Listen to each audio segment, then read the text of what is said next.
अस्सलाम वालेकुम नाजरीन, मेरा नाम मोहम्मद रज़ा है और आज की इस वीडियो में हम सिंपल पेंडुलम के बारे में पढ़ेंगे। सिंपल पेंडुलम क्या है कि ये हमारे पास एक मेटालिक बॉब है। ये जो मेटालिक बॉब है इसको एक हम धागे की मदद से यूं बांध लेते हैं और इस धागे को ऊपर एक रिजिड हुक के साथ हम यूं बांध लेंगे तो ये हमारे पास एक सिंपल पेंडुलम बन जाएगा। This is a simple pendulum.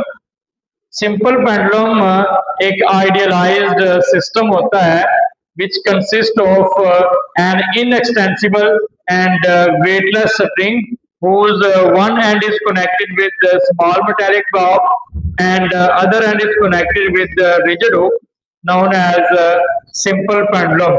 हम सिंपल पेंडुलम को यहाँ पे एक आइडियल सिस्टम क्यों कहते हैं? एक रियल सिस्टम होता है, एक आइडियल सिस्टम होता है।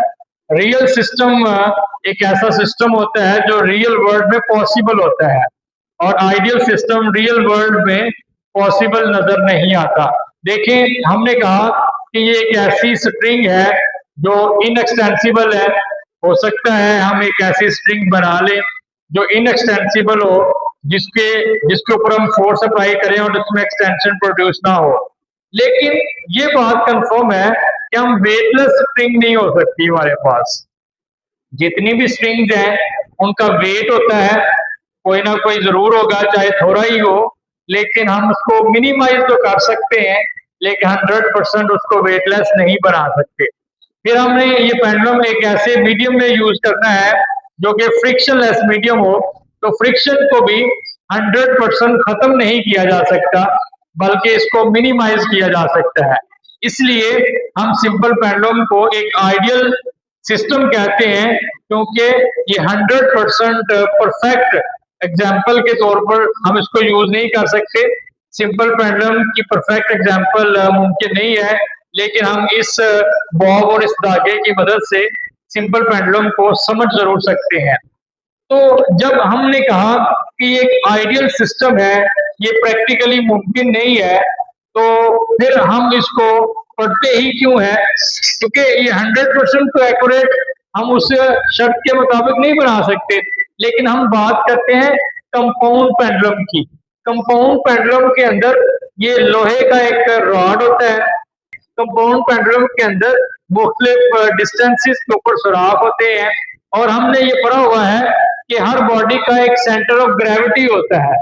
सेंटर ऑफ ग्रेविटी किसी भी बॉडी का वो पॉइंट होता है जिसके ऊपर उसका सारा वेट लाई करता है। तो अगर फर्ज करें ये हमारे पास मार्कर है तो इसका भी सेंटर ऑफ ग्रेविटी होगा। फर्ज करें अगर वो सेंटर में है तो फिर यहाँ क्या इस बॉडी का मास यहाँ पे लाई करता है? यहाँ पे इसका वेट लाई करता है? ना इधर है ना इधर है, बल्कि खास पॉइंट के ऊपर इसका वेट मौजूद है। तो चूंकि इस कंपाउंड पेंडुलम को हम उस हुक की मदद से इस पॉइंट के ऊपर फिट कर देते हैं और इस पॉइंट के ऊपर फोर्स लगती है जिसकी वजह से ये जो पेंडुलम है उसके साथ लटक जाता है। तो इसका मतलब है सारे का सारा वेट इस पॉइंट के ऊपर लाई कर रहा होता है, तो लिहाजा जो नीचे वाला बॉडी है उसका वहां पे वेट लाई नहीं करता। ये बॉडी इस तरीके से जब पेंडुलम मूव करता है तो ना तो वेट इधर होता है, ना इधर होता है, ना इधर होता है, बल्कि सारे का सारा वेट इस पॉइंट के ऊपर लाई कर रहा होता है। तो सिंपल पेंडुलम जो है ये कंपाउंड पेंडुलम का एक स्पेशल केस है।